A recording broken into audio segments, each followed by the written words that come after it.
그대로 거짓말하고 제가 쓰는 방법 그대로 오픈한 겁니다. 그렇기 때문에 이거 가지고 매수를 해도 승률이 70에서 80% 이상은 나온다.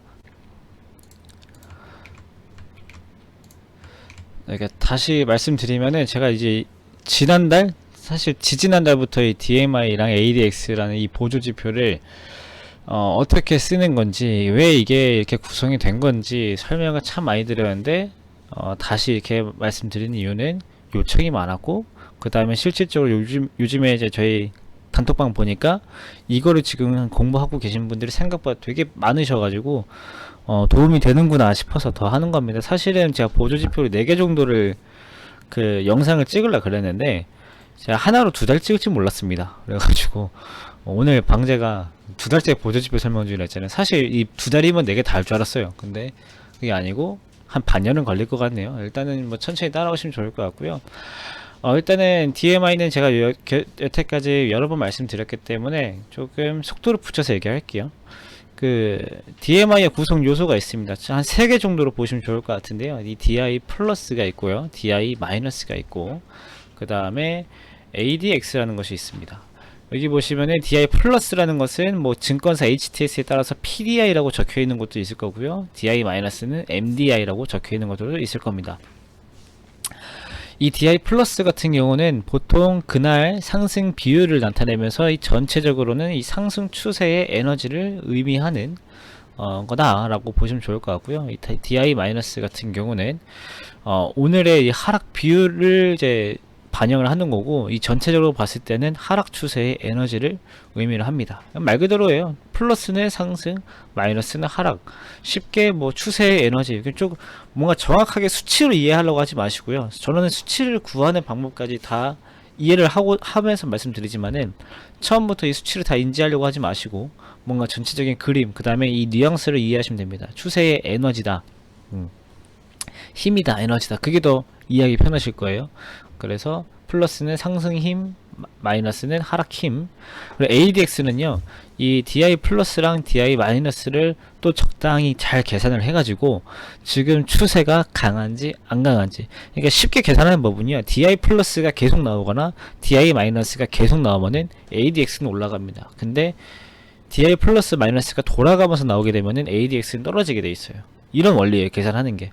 그래서 한쪽으로 계속 가게 되면은 ADX는 올라가겠죠. 그러면은 거꾸로 이 추세의 강도가 된다. 그래서 DI 플러스가 계속 됐을 때는 뭐 상승 추세일 거고, DI 마이너스가 계속 나왔을 때는 하락 추세일 거다.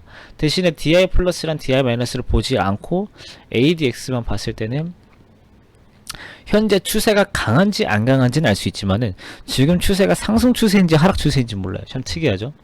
그러니까 ADX가 높다라고 하는 거는 추세가 세다일 뿐이지 상승 추세다라고 설명할 수는 없고요. ADX가 막 떨어져 있으면 추세가 없지만 추세가 아예 없는 거지만 하락 추세가 아닙니다. 그렇게 이해를 하시면 좋을 것 같아요.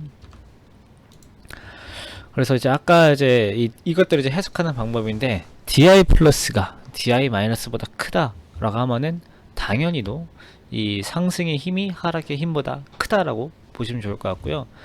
DI 플러스가 ADX보다 크게 되면은 현재 상승 추세가 강해지고 있다, 이제 이렇게 보시면 좋을 것 같고, 거꾸로 DI 플러스가 ADX보다 밑으로 내려가게 되면은 상승 추세의 힘이 약해지고 있다. 그러면은 여기에 DI 플러스 대신에 DI 마이너스가 들어간다라고 하면은 마찬가지겠죠. 하락 추세가 강해지고 있다, 하락 추세의 힘이 약해지고 있다. 그렇게 이해를 하시면 좋고, DI 플러스든 DI 마이너스든 계속 이어져서 계속 나오게 된다라고 하면은 ADX가 증가한다라고 말씀드렸잖아요. 그러면 ADX가 증가 중이다라고 하는 것은 추세가 강해지고 있다. 그러면은 이 추세가 강하고 약하고를 어느 기준으로 하느냐?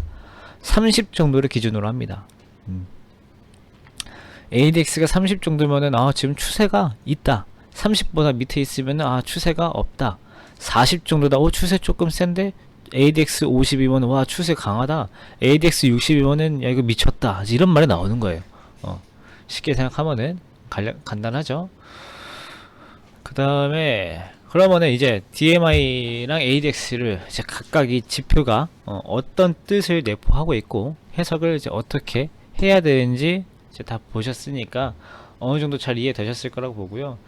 채팅 제가 이거 영상 녹화 중이니까 채팅으로도 여러분들이 이게 이해가 되는지 안 되는지, 이해가 안 되는 거 있으면은 같이 올려주세요.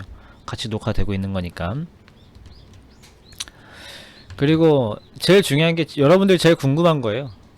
이거 그래서 공부해서 어디다 쓰나요? 항상 이제 제가 중고등학교 때도 공부하기 싫으면 이거 배워서 어디다 써먹어요? 쓸데없어요. 이거 써먹을 데 없잖아요. 이렇게 많이 하죠. 우리가 수학 배워서 그 계산기가 다 해주고 컴퓨터가 다 해줄 텐데 우리가 손으로 풀어서 뭐예요? 이렇게 생각할 수도 있는데, 이 안에 것들 다 알면은 언젠가 또 활용할 수 있는 방법이 나와요. 이게 우리가 이 고등학교 수학, 중학교 수학을 쓸모없는 이유가 뭐냐면요, 공식을 외워서 썼기 때문에 쓸모가 없는 거예요. 근해 공식 같은 거는 하도 주입식 교육으로 외웠으니까 지금까지도 기억이 나시는 분들 굉장히 많지만은, 그 이외에 뭐 삼각함수라든지 이런 것들은 사실상 한두 번 쓰고 나서 안 쓰게 되면은 기억 안 나서 내가 배운 적은 있지만 쓸모는 없다, 이렇게 되잖아요. DMI, ADX도 마찬가지예요. 이 위에 아까 말씀드린 2페이지 정도를 그냥 외워봤자 사실 별 쓸모가 없습니다. 이거를 이제 어떻게 쓸 거냐라고 하면은, 사실 보조지표라고 하는 게 정해진 방법이 어느 정도 고착화된 것들도 있고, 아예 목적을 가지고 만들어진 보조지표도 있지만, 이 DMI나 ADX 같은 경우는 사실 어떻게 써야 된다라고 하는 이 정해진 룰이 없습니다. 그래가지고 제가 생각했을 때는 그래서 더 좋다라고 봐요. 왜냐면은 이동평균선 골든크로스다라고 하는 전략은 뭐 그거는 뭐 매수 신호다라고 한 90년대 00년대 이럴 때 많이 썼잖아요. 그래서 실제로 저는 뭐 90년대 주식을 하진 않았지만 90년대 주식하시는 어르신들은 신문에 나온 주가들을 매일매일 모는 종이에 찍어가지고 이동평균선을 그리셨다는 분들도 계셔요. 그때는 그게 워낙에 잘 맞았기 때문에. 근데 지금은 이동평균선, 골든크로스, 데드크로스 이런 것들은 하도 잘 알려져 있고, 이건 모르는 사람은 거의 없을 정도로 됐기 때문에 그 방법을 쓸모가 없습니다. 왜냐면은 주식시장에서 당연하게 고착화된 방법은 누구나 다 알게 되고, 누구나 다 알게 된 방법으로는 수익을 낼 수가 없어요. 당연합니다. 수익을 낼 수가 없어요. 그래가지고 일단은 이제 이런 뭐 방법이 정해져 있지 않은 것들이 일단 제일 좋지 않나 좀 생각이 좀 들고요.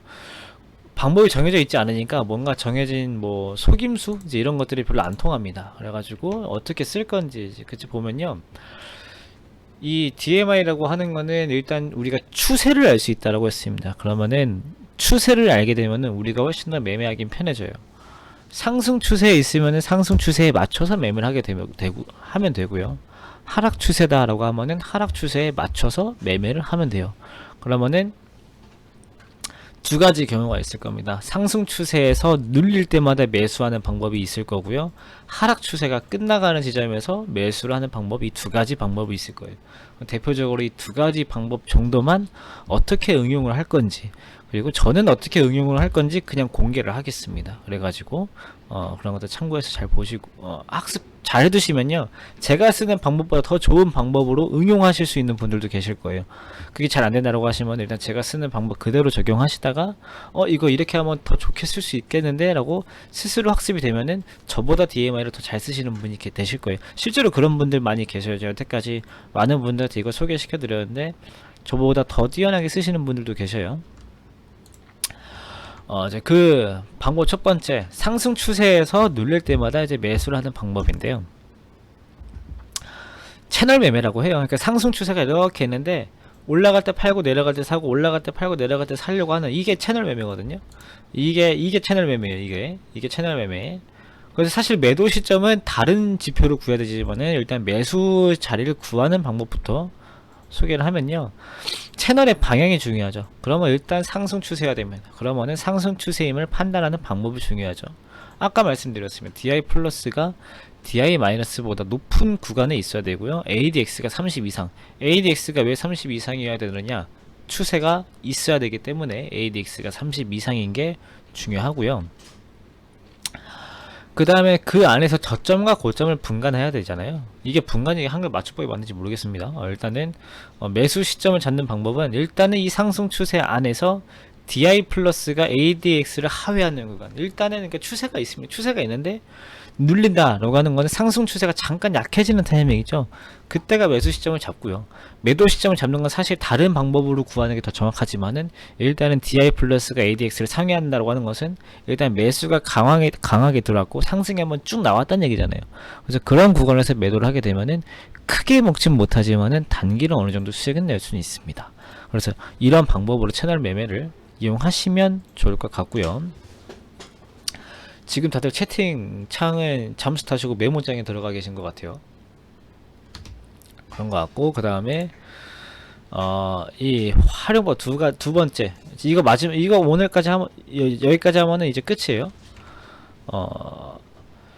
하락 추세에서는 하락 추세가 끝나는 지점에서 이제 매수를 해야 되죠. 하락 추세가 이제 끝나는 지점에서 이제 매수를 하면 되는데, 그러면은 여러 가지 방법을 찾아야겠죠. 하락 추세가 일단 진행이 좀 되고 있는지 그걸 먼저 봐야 됩니다. 그러니까 바닥에서 매수하려면요, 하락 추세가 딱 끝나는 거를 잡아야 돼요. 그러면 일단은 먼저 하락 추세인 것을 알아야겠죠. 그러면은 하락 추세만 판단하려면은 DI-가 DI 플러스보다 높은 구간에 있어야 되고요. ADX가 30 이상의 구간에 있어야 되기 때문에 이 두 가지만 먼저 잡으면 현재 하락 추세다라는 것을 잡을 수가 있을 거고요. 매수 시점을 잡는 방법은요, DI-가 ADX를 하향 돌파한다라고 하는 것은 하락 추세가 약해진다라는 뜻이 되겠죠. 그 다음에 2-3일 정도 뒤에 ADX가 하락으로 전환돼야 돼요. 그러니까 이제 추세가 본격적으로 약해졌다. 그러니까 이 1번은 무슨 뜻이냐면은 하락 추세가 약해지는 구간에 들어온 거고, 이제 ADX가 이제 하락으로 꺾이게 되면은 본격적으로 추세가 약해지고 있다는 거예요. 그러면 하락 추세가 끝나는 확률이 100%는 없어요. 확률이 높아지겠죠. 그래서 추세 전환 신호로 볼 수 있고, 그러면 거기서 매수를 잡으시고요. 만약에 ADX가 다시 하락으로 또 깊어져요. 그러면은 그 자리에 바로 손절하게 되면은 사실 손절폭이 이렇게 크게 안 나오고요. 대신에 여기가 바닥이다라고 하면은 수익이 많이 날 수 있는 구간입니다. 왜냐면 추세의 끝 변곡점을 잡는 거기 때문에 수익을 많이 낼 수가 있어요. 제가 예시 이따가 보여드릴게요. 그래서 확률을 높이는 방법은 MACD 오실레이터와 같은 다른 추세 지표를 동반을 해가지고 뭐 더블 체크를 하시면 훨씬 더 확률이 높아집니다. 그래서 그 정도로만 이것들은 뭐 추가적으로 나중에 보시면 좋을 것 같고요. 그러면은 제가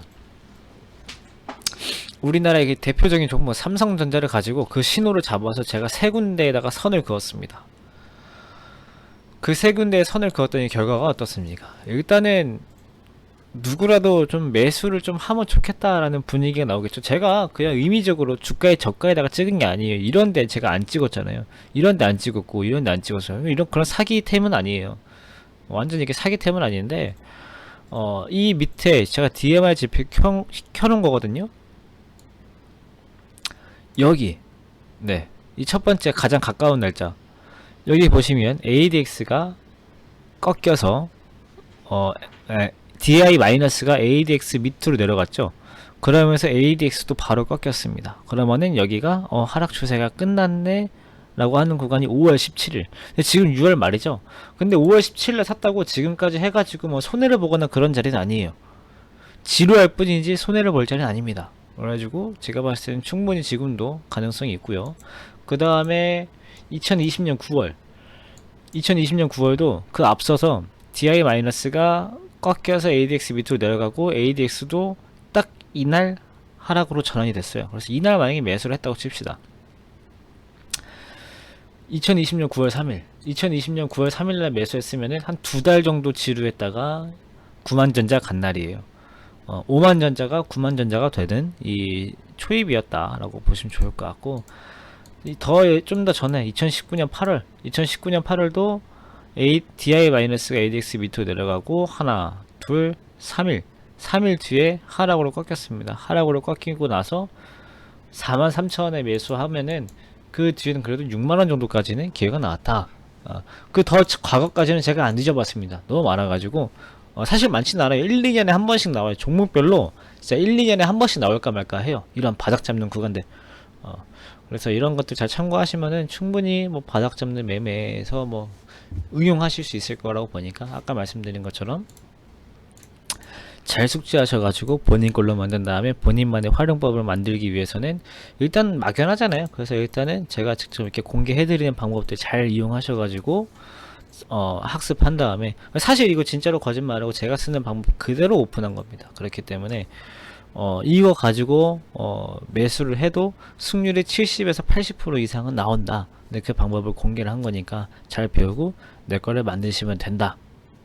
이렇게 이런 목적을 가지고 공부하신 다음에 나중에 질문 있으시면 뭐 저희 단톡방에다가 제가 있으니까 와서 질문하시고 이제 그렇게 하시면 좋을 것 같습니다. 그럼 일단은 영상으로는 여기서 마무리 짓고 다음에 또 다른 보조지표로 또 영상을 또 찍도록 하겠습니다.